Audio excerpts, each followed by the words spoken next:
네, 오늘은 본문 말씀으로 고넬료에게 신앙을 배우다 라는 제목으로 하나님 말씀 전하도록 하겠습니다. 기독교 로마를 뒤흔든 낯선 종교라는 책을 쓴 저자 니제이 굽타는 미국의 오리건주에 있는 포틀랜드에 사는 사람입니다. 이분이 말씀하시기를 포틀랜드 사람들은 이상한 사람들이라고 합니다. 대형마트가 들어와서 같은 제품을 싼 값에 내놓아도 포틀랜드 사람들은 조금 비싼 값을 주고 지역 마트를 이용한다고 합니다. 그들은 조금 더 비싸더라도 지역의 소규모 상점을 이용하면서 지역 경제를 순환시키고 소규모 사업체들이 생존할 수 있도록 돕고자 하는 거죠. 유명하고 또 유행한다고 하고 또 값이 싸다고 하면 달려가는 그런 평범한 사람들과는 다른 모습입니다. 포틀랜드 사람들은 평범한 것을 거부합니다. 그래서 포틀랜드 사람들은 미국에서 유명하고 많은 사람들이 찾는 그 평범한 별표 카페 그 길을 잘 이용하지 않고 개성있고 독립적인 커피숍을 찾는다고 합니다. 그리고 그런 독특한 카페들이 포틀랜드에는 많다고 합니다. 무엇보다도 포틀랜드 사람들은 다른 사람들에게 비판을 받을까 이렇게 두려워하지 않고 자유롭고 독특하게 자신을 표현하는 사람들이라고 합니다. 그래서 포틀랜드 도심 벽에는 누구나 볼 수 있도록 포틀랜드의 모토가 적혀 있는데 그것은 Keep Portland Weird입니다. 포틀랜드를 이상하게 유지하라. 그리고 이 벽 앞을 유니파이프라 불리는 주민이 다스베이더 마스크를 쓰고 불을 뿜는 백파이프를 연주하면서 외발 자전거를 타고 빙빙 도는 이런 또 좀 이상한 장면들이 또 유명하다고 합니다. 저는 우리 그리스도인들도 이렇게 이상한 사람들이어야 한다고 생각합니다. 주일에 교회 오는 것을 하나의 활동으로 생각하고 주일 예배가 마치면 마치 해야 할 일을 하나 끝낸 것으로 생각하는 그런 사람들은 그리스도인이라고 할 수 없을 겁니다. 세상 사람들처럼 생각하고 말하고 선택하고 세상 사람들처럼 평범하게 살아가는 사람은 그리스도인이라고 하기에는 부끄러운 사람일 것입니다. 그리스도인은 세상에서 이상한 사람들이어야 합니다. 세상에서 그리스도인들을 향하여서 이상한 사람들이라고 해도 그 이상함을 더욱 유지해야겠죠. 그러면서 그 이상함을 유지하며 나아가는 그것이 결국은 우리 그리스도인들의 생명력이 될 것이고 독특함이 될 것이고 위대함이 될 것입니다. 오늘 성경에 나오는 고넬료는 그나마 정말 이상한 사람이었습니다. 그는 로마 제국의 장교였고 100명의 부하를 거느린 지휘관이었으며 유대인들을 체포하고 또 신문하고 고문할 수 있는 권한을 가진 사람이었습니다. 그는 튼튼한 군복을 입고 있었고 값비싼 음식을 먹을 수 있었으며 큰 집에 살면서 호화로운 생활을 할 수도 있는 사람이었습니다.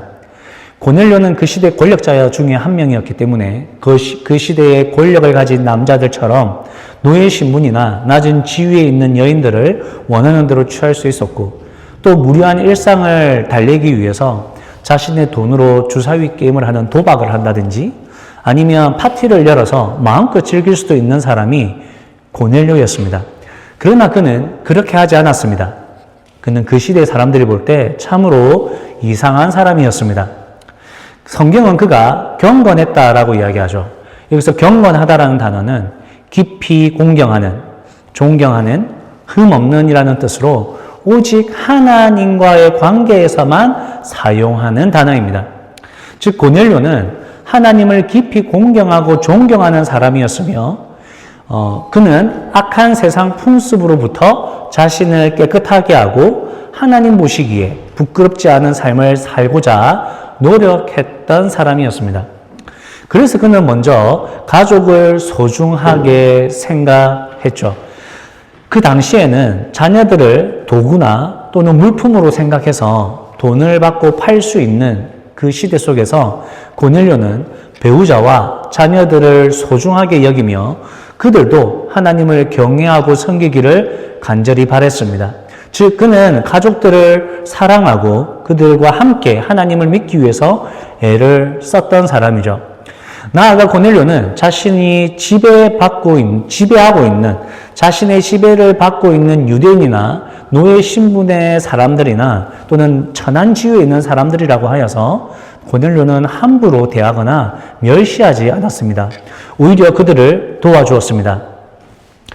고넬료는 콜로세움에서 검투사들의 시합을 보며 그들이 죽어가는 것을 즐기는 그런 평범한 사람이 아니었습니다. 그는 수많은 돈으로 도박을 하는 그런 사람이 아니었습니다. 그는 파티를 열어서 흥청망청 돈과 시간을 쓰면서 그렇게 스트레스를 푸는 그런 평범한 사람이 아니었습니다. 그는 시간과 열정과 돈으로 하나님을 섬기고 정말로 나약한 사람들을 섬기는 경건한 사람, 이 세상이 볼 때 정말로 이상한 사람이었습니다. 그러다 보니 그는 자신의 가족들도 아닌 자신의 종들로부터 이런 평가를 받죠. 우리 함께 읽어보겠습니다. 시작. 그는 의로운 사람이요 하나님을 두려워하는 사람입니다.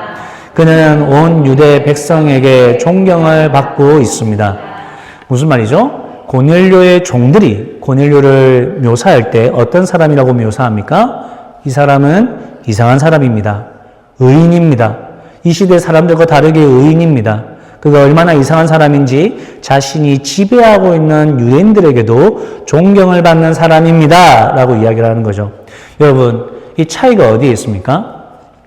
당시의 평범한 사람들과 이상한 고넬료의 차이는 어디서 나오는 거죠?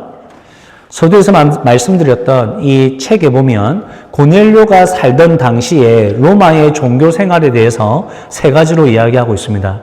첫 번째로 그 시대의 종교는 이런 생각을 가지고 있었습니다. 신은 어디에나 있다. 로마의 폼페이 시가 화산이 폭발하면서 멸망하고 난 이후에 고고학자들이 폼페이 시를 조사하는데 수천 개가 넘는 신의 조각상이 나왔습니다. 고고학자 메리 비어드는 로마의 역사가인데 그는 이렇게 이야기했습니다.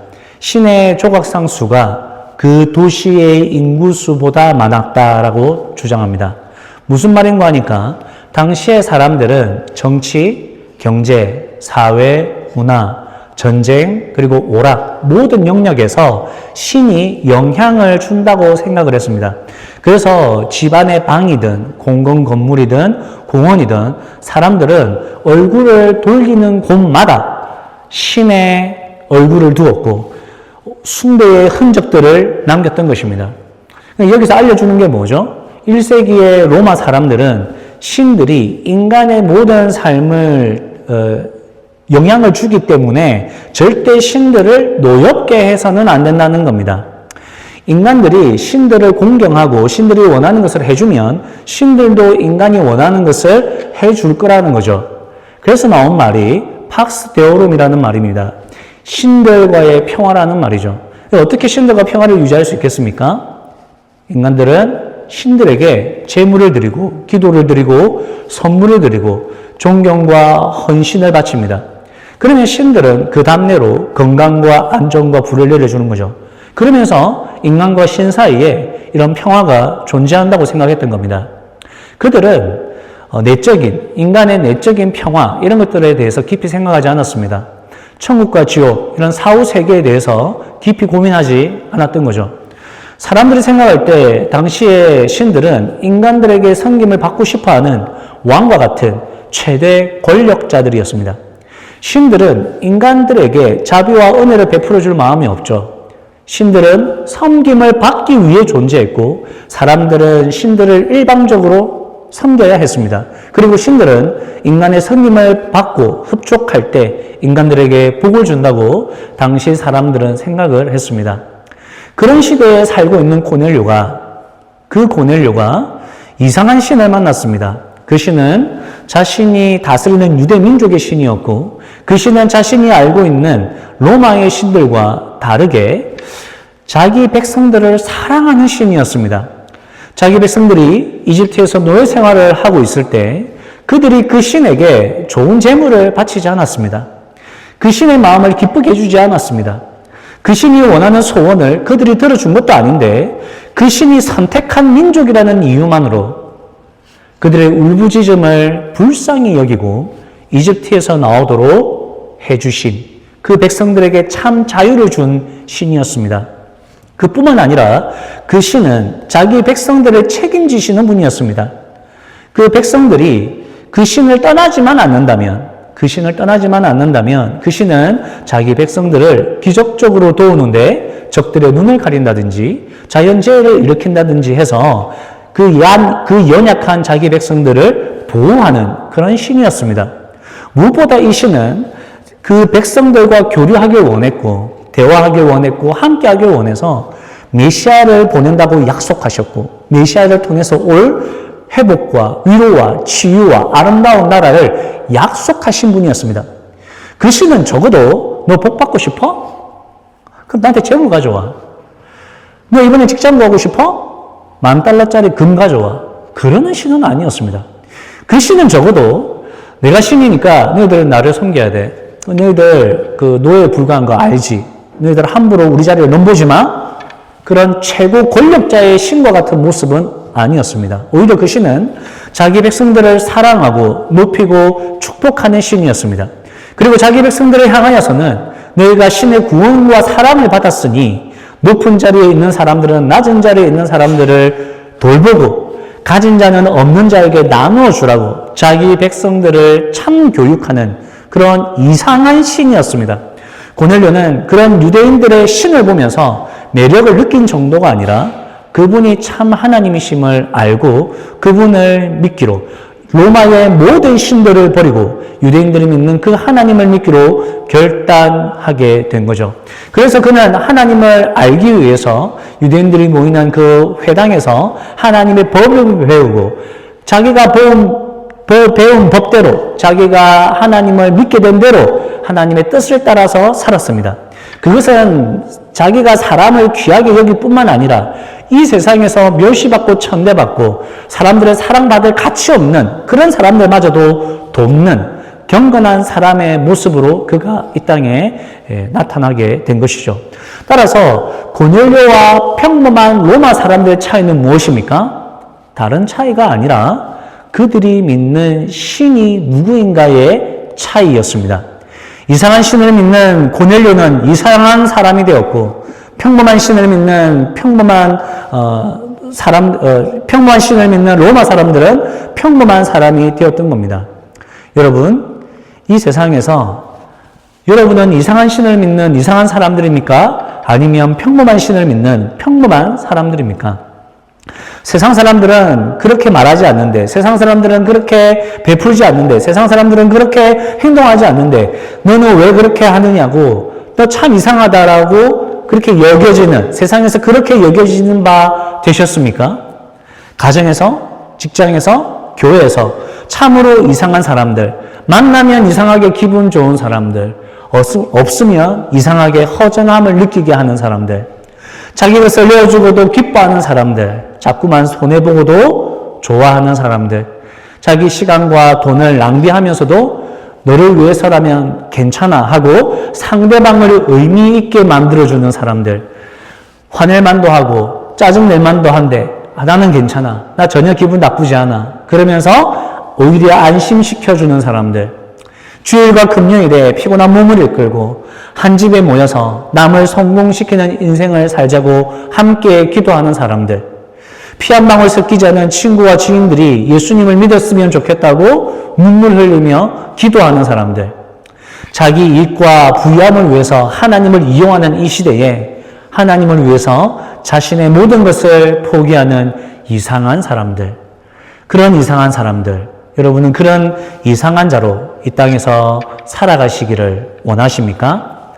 오늘 고넬료가 우리에게 가르쳐주는 신앙인의 첫 번째 모습은 이것입니다. Keep you real. 이상한 사람으로 살아가시기를 유지하시기 바랍니다. 오늘 우리가 고넬료에게 배우는 두 번째 신앙인의 모습은 사랑입니다. 오늘 4절 말씀을 우리 함께 읽어보겠습니다. 시작. 천사가 대답하였다. 내 기도와 자선 행위가 하나님 앞에 상달되어서 하나님께서 기억하고 계신다. 이 말씀은 고넬료가 하나님께 기도하고 있을 때 천사가 나타나서 한 말이죠. 천사가 뭐라고 합니까? 고넬료야, 너의 기도와 너의 구제 행위가 하나님께 상달되었다. 그러니까 하나님 앞에 도달했다. 그러니까 하나님이 너무 기뻐서 너의 그 구제 행위를 보시고 너를 복주려고 하시니까 너는 내가 시키는 대로 해라. 이제 이런 말씀이 될 것입니다. 근데 여러분, 여기서 나오는 기도를 우리는 어떻게 정의하면 좋을까요? 여러분, 기도가 뭡니까? 우리가 기도를 왜 하죠? 우리가 하나님께 뭔가를 얻기 위해서, 우리가 하나님께 복을 받기 위해서 기도한다. 물론 그럴 수도 있지만 기도를 하나님으로부터 뭔가를 얻어내는 도구로만 생각한다면 여러분, 그것은 세상의 신들을 섬기는 사람들과 별반 다르지 않는 기도가 될 것입니다. 사실 우리가 기도하는 이유는 여러분 뭐죠? 우리가 하나님을 사랑하기 때문입니다. 하나님을 좋아하기 때문입니다. 기도하면 은혜가 있습니다. 그죠? 어떤 은혜를 받습니까? 하나님이라는 분의 그 은혜를 받습니다.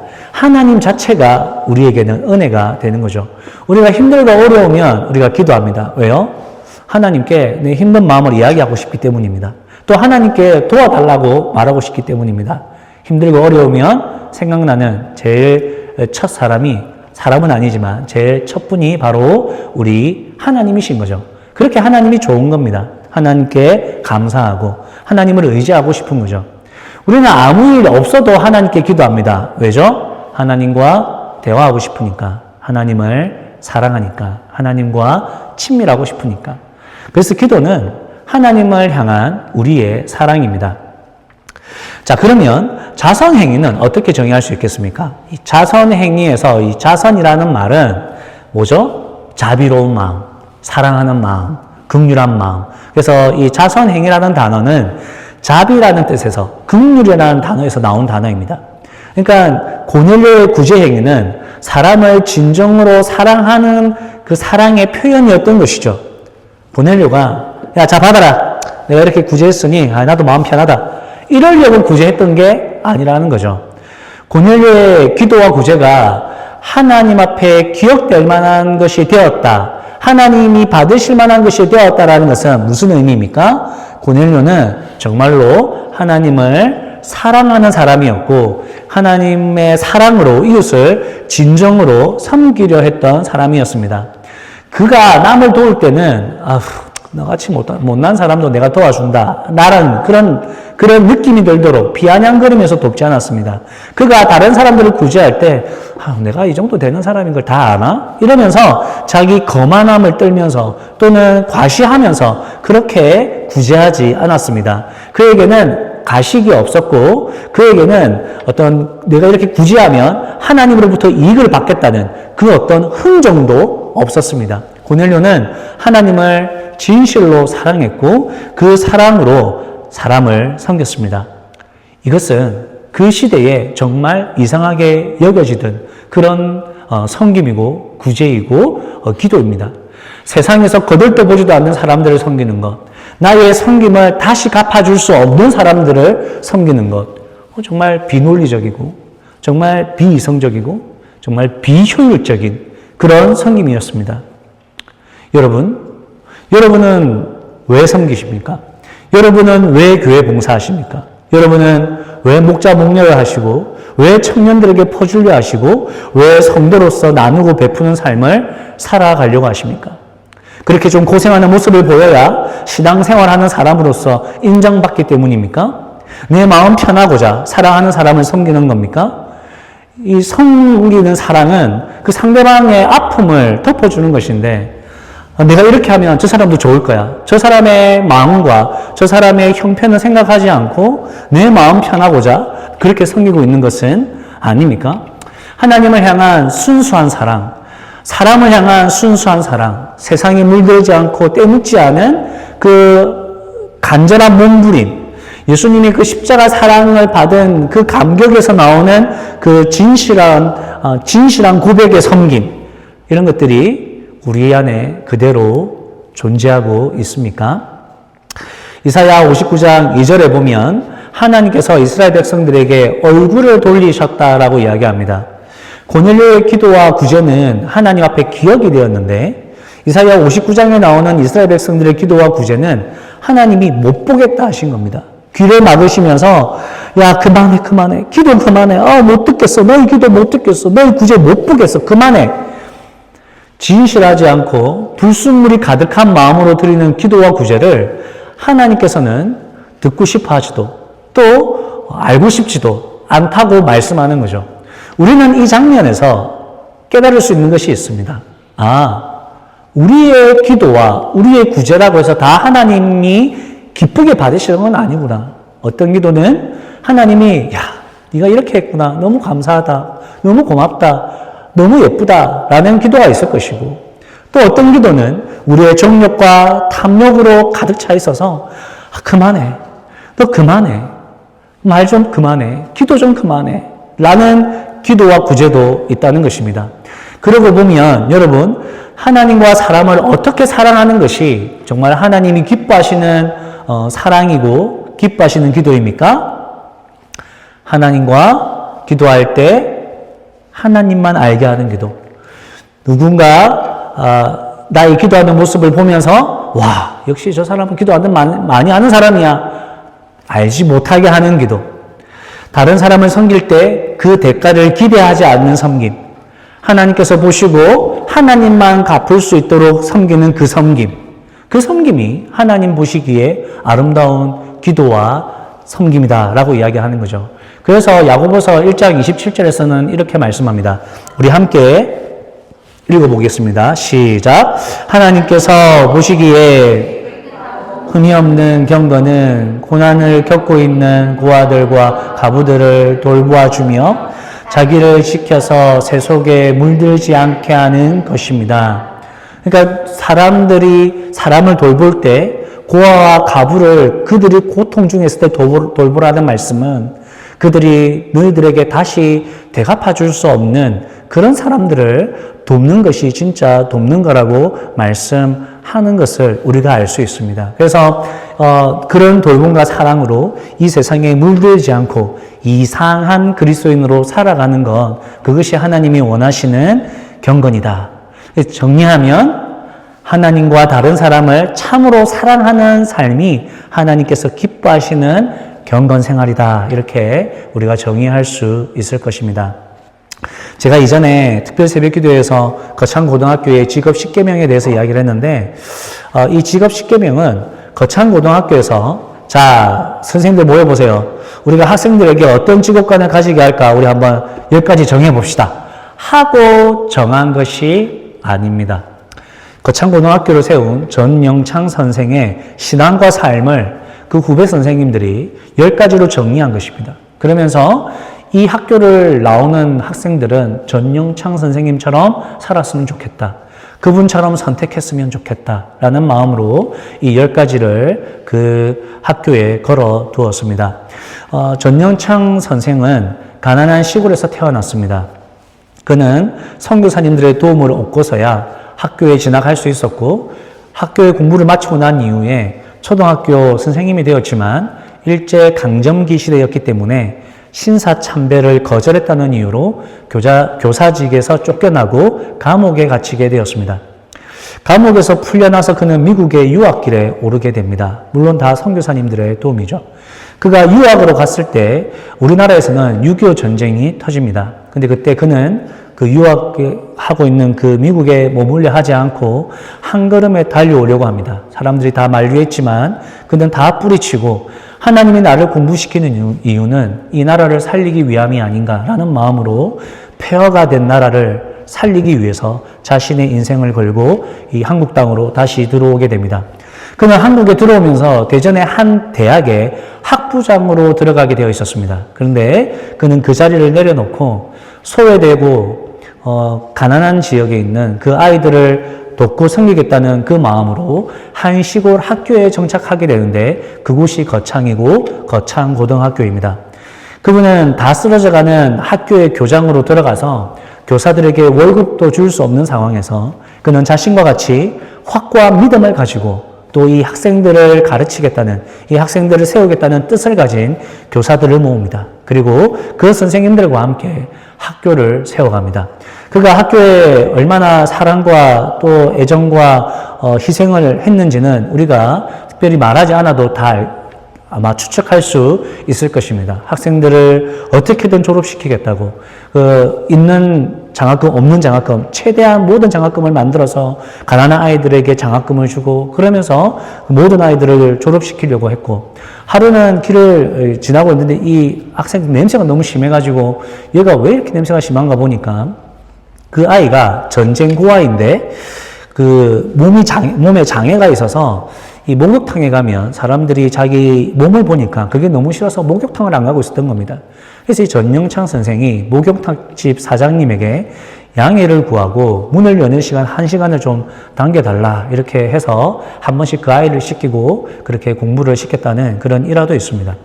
학생들은 이 전영창 선생과 이런 그 추억들이 너무나 많은 거죠. 그러니까 이 학생들은 그의 가르침을 보고 어떤 사람이 되어야겠다 꿈을 꾼 게 아니라 전영창 선생의 삶을 보고 그들은 꿈을 꾸었노라고 입을 모아 이야기했습니다. 전영창 선생이 학생들을 가르칠 때 입이 닳도록 했던 말이 그거랍니다. 방향을 바꿔라. 방향을 바꿔라. 너희들이 세상에 나가면 방향을 바꿔라. 세상은 군사력, 경제력, 정치력 이것이 힘이라고 하지만 그 방향을 바꿔라. 공부하고 성공해서 높은 자리에 앉겠다는 방향을 바꿔라. 남을 밟고 올라서겠다는 방향을 바꿔라. 넓은 길? 아니다. 좁은 길 가야 된다. 사랑해야 된다. 섬겨야 된다. 누군가가 젊음과 군사력이라고 할 때 너희가 사랑으로 이기는 법을 보여야 된다. 그 방향을 바꿔라. 이 세상의 방향을 바꿔라. 여기 나온 제자들이 그런 삶을 걸어가고 있습니다.